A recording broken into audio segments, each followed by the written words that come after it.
Welcome back, one and all, to the four-wheel Jamboree Nationals from the Allen County Fairgrounds in Lima, Ohio. The business at hand today is tough trucks. Claude Wood along with Rick Carlson in the booth today.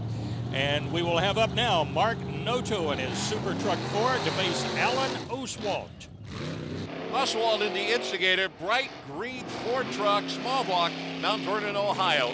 First-time visitor to the Allen County Fairgrounds with Mark Noto. Qualified number 2 in that Super Truck Ford out of Collins, New York, 400-plus cubic inches. First visit this year and best qualifying effort ever out of the last 3 years. This is a dark horse in the field. It's a dark blue truck and good enough for a win for Noto. And that will bring up Chris Mosier in his 00.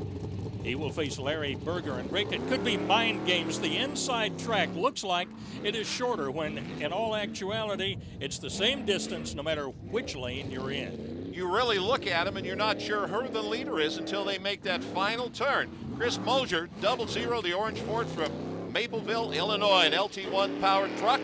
And Larry Berger, the Mad Max Jeep, 350 cubic inch small block.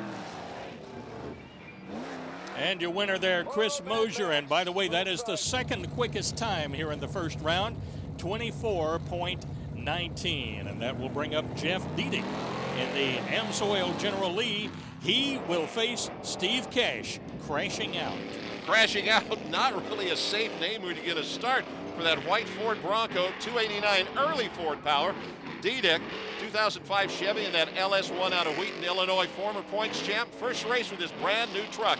Teammate Chris Mosier ripped off a great run. Can the General turn the same magic? Oh yes, Jeff Diedick, your winner. And Rick, every sport seems to have its favorites. Roger Cardot, one of the big crowd favorites here in the Skyjacker Bubba Ford. He will face Kenny Selfridge. Well, here it seems to be a mismatch when you look at a power plant. Cardot, that Skyjacker Bubba Ford, 351 cubic inches from Casadaga, New York. And Kenny Selfridge, that black Chevy Geo 1.6, little tiny 4-cylinder. You think sometimes that short wheelbase is going to be advantage, but right now the Bubba truck and that horsepower takes a win. Congratulations to Roger Cardot once again. And with round 1 completed, this is what it will look like going into the quarterfinals. Time now for Product Highlight, which features some of the most interesting and innovative products available for your vehicle. On this product highlight, what you're looking at is a 2004 Chevy Silverado extended cab and standard size bed pickup truck.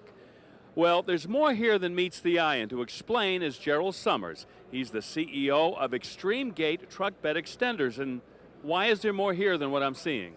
Well, this is a first bed extender that you do not have to remove or rearrange in order to extend your bed. You simply load your bed, slide the end panel out, pop up the side panels, attach them to your striker posts, and you have your extra space.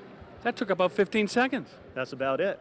Now, how many different kinds of pickup trucks do you have Extreme truck bed extenders for now? Yeah, right now we have the full-size domestic trucks. We're working on the imports.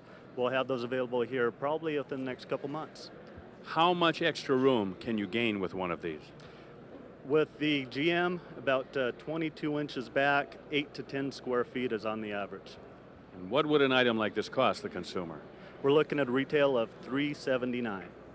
Well, there you go. Thanks to Extreme Gate truck bed extenders, if bigger is better, that's your product. Stay with us here on World of Trucks. More tough trucks when we come back.